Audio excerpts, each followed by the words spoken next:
جس سے بچانا چاہتا ہے اللہ انسان کو انسان کی غلامی سے. یہ دعویٰ ہے میں کسی کے سامنے جب نہیں جھکوں گا تو کون جھکاتا ہے؟ کون؟ فرعون کہتا ہے کہ میرے سامنے جھکو.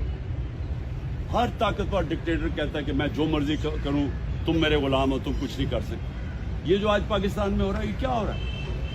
وہ طاقتور آدمی بیٹھا ہوا کہہ رہا ہے کہ دیکھو میری طاقت کتنی ہے، میں لوگوں کے گھروں میں رات کو گھس جاتا ہوں، کوئی مجھے پوچھنے والا نہیں ہے. 20-30 لوگ پولیس والے گھس گئے، گھر توڑ کے چلے گئے، کسی کو پکڑ کے لے کے چلے گئے.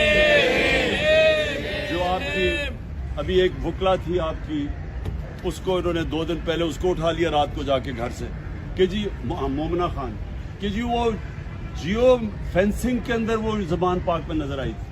کبھی سنا دنیا میں اس چیز کے اوپر کسی کو پکڑتے ہیں رات کے 3 بجے جا کے گھر سے؟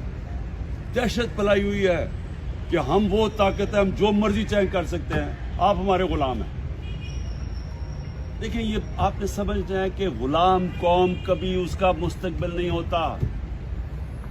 غلام صرف اچھے غلام بن سکتے ہیں، غلاموں کی کبھی پرواز اوپر نہیں ہوتی.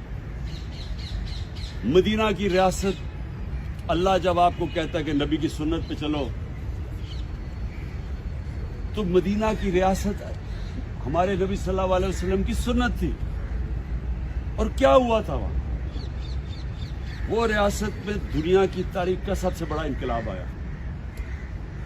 یہ سمجھنے کی بات ہے. میں اب دین کے سے ہٹ کے آپ کو بات کر رہا ہوں.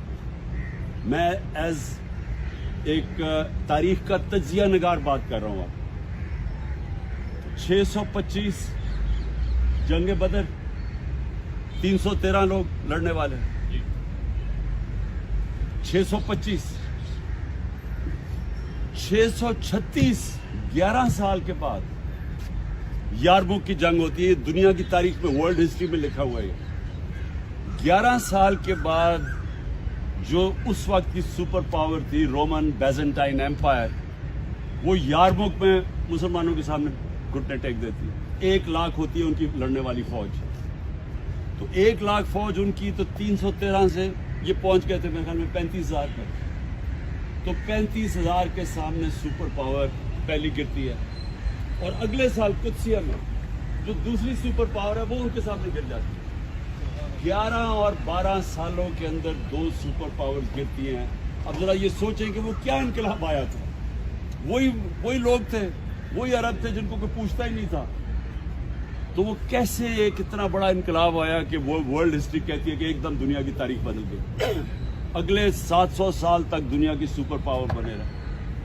تو یہ میں آپ کو صرف اس لیے بتا رہا ہوں کہ انہوں نے سب سے پہلا کام انسانوں کو آزاد کیا تھا.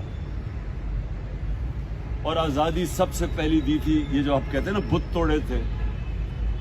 بت جو توڑے تھے وہ تو ایک تو کعبہ میں بت توڑے تھے، وہ دوسرے بت بھی توڑ دیے تھے کہ ہر انسان قانون کے سامنے ایک برابر ہے. ایک حضرت عمر کے دور میں واقعہ ہوتا ہے، ایک شہزادہ مسلمان ہو جاتا ہے، طواف کر رہے ہوتے ہیں خانہ کعبہ کا. ایک غلام کا پیر آ جاتا ہے اس شہزادے کی اس کے اوپر چوغے پہ. وہ اس کو مارتا ہے. وہ جا کے حضرت عمر کو بتا دیتا ہے.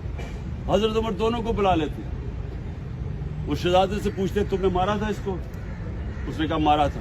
اس نے کہا غلام کو واپس مارو. وہ اسلام ہی چھوڑ کے چلا جاتا ہے شہزادہ.